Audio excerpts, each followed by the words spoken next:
ओम नमः शिवाय। श्री शिव महापुराण कोटि रुद्र संहिता पहला अध्याय।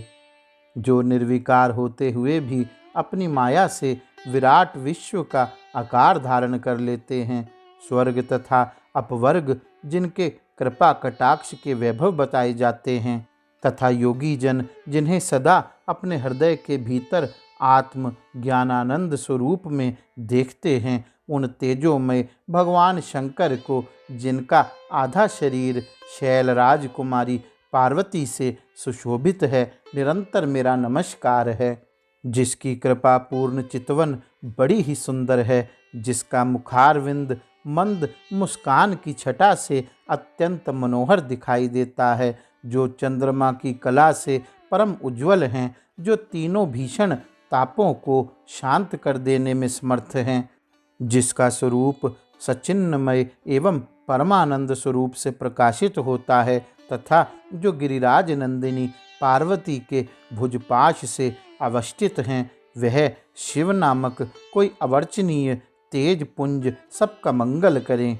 ऋषिगण बोले, हे सूत, आपने लोक का कल्याण करने के निमित्त अनेक प्रकार के आख्यानों से युक्त शिव जी के अवतारों का महात्म्य भली भांति कहा।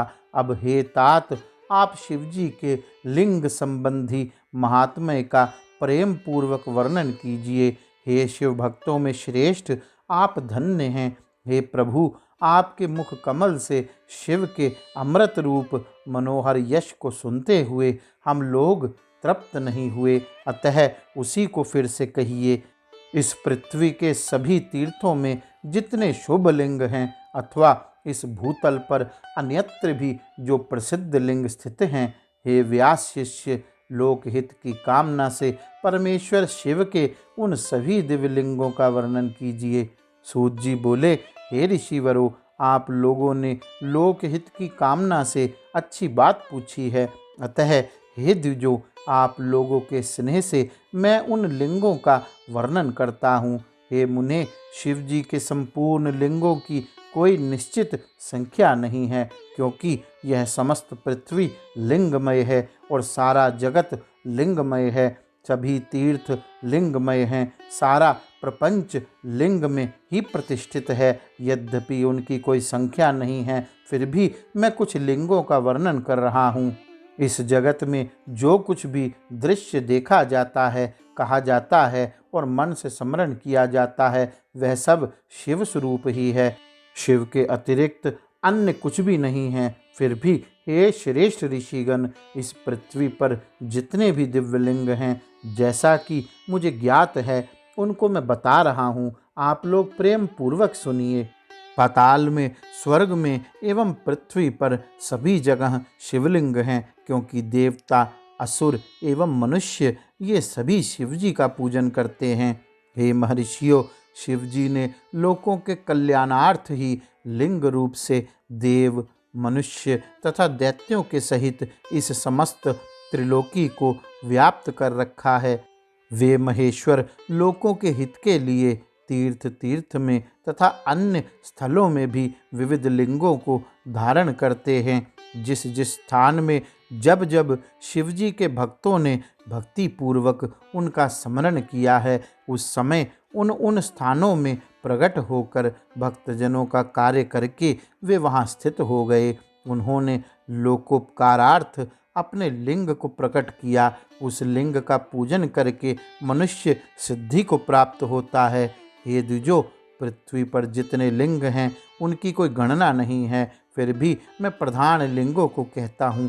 प्रधान लिंगों में जो विशेष रूप से मुख्य लिंग है, उनको मैं कहता हूँ, जिनके सुनने से मनुष्य उसी समय पापों से मुक्त हो जाता है। हे मुनिसतम, इस लोक में मुख्यों में भी मुख्य जितने ज्योतिर्लिंग हैं, उन्हें मैं इस समय कहता हूँ, जिन्हें सुनकर प्राणी पापों से छूट जाता है।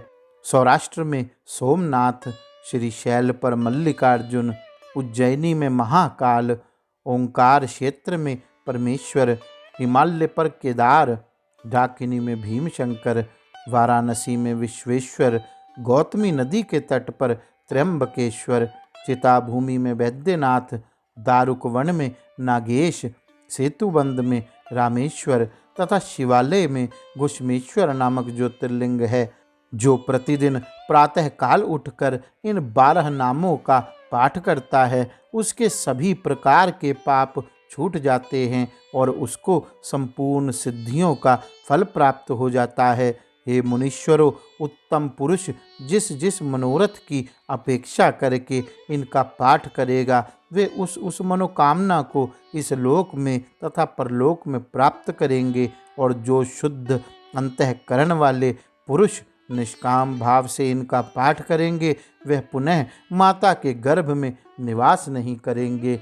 इस लोक में इन लिंगों का पूजन करने से ब्राह्मण आदि सभी वर्णों का दुख नष्ट हो जाता है और परलोक में निश्चित रूप से उनकी मुक्ति भी हो जाती है। इन लिंगों पर चढ़ाया गया प्रसाद सर्वथा ग्रहण करने योग्य होता है। उसे श्रद्धा से, विशेष यत्न से ग्रहण करना चाहिए। ऐसा करने वाले के समस्त पाप उसी क्षण विनष्ट हो जाते हैं। हे द्विजो, इन ज्योतिर्लिंगों का विशेष फल कहने में ब्रह्मा आदि भी समर्थ नहीं हैं। फिर दूसरों की बात ही क्या।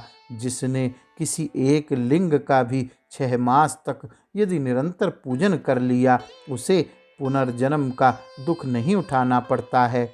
नीच कुल में उत्पन्न हुआ पुरुष भी यदि किसी ज्योतिर्लिंग का दर्शन करता है, तो उसका जन्म पुनः निर्मल एवं उत्तम कुल में होता है। वह उत्तम कुल में जन्म प्राप्त कर धन से संपन्न एवं वेद का पारगामी विद्वान होता है। उसके बाद वेदोचित शुभ कर्म करके वह स्थिर रहने वाली मुक्ति प्राप्त करता है। हे मुनीश्वरों, मलेच्छ, अंतैज अथवा नपुंसक कोई भी हो, वह ज्योतिर्लिंग के दर्शन के प्रभाव से द्विज कुल में जन्म लेकर मुक्त हो जाता है। इसलिए ज्योतिर्लिंग का दर्शन अवश्य करना चाहिए। हे मुनि सत्तमों, मैंने संक्षेप में इन ज्योतिर्लिंगों के फल का वर्णन किया। अब इनके उपलिंगों को सुनिए। मही नदी तथा सागर के संगम पर जो अंतकेश नामक लिंग स्थित है, वह सोमेश्वर का उपलिंग कहा जाता है।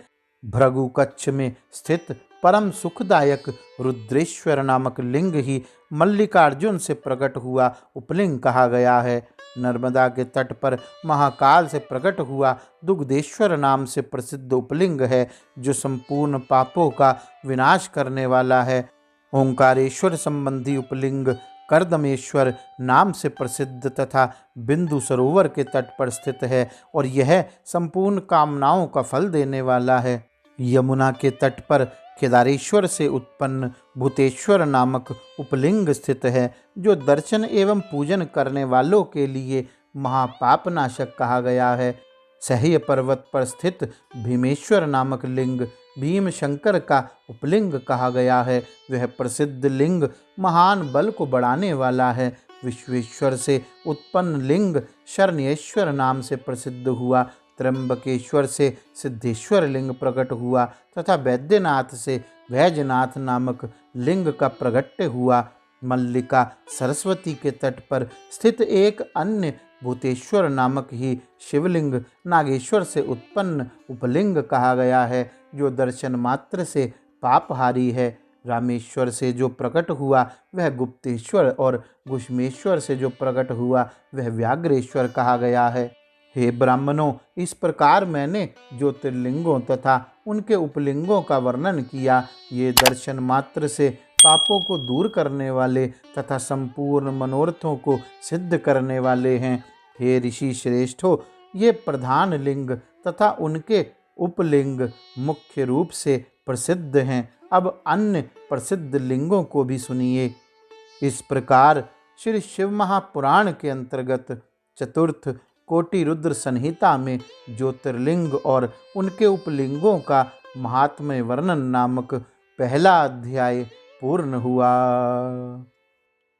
गौरी शंकर भगवान की जय।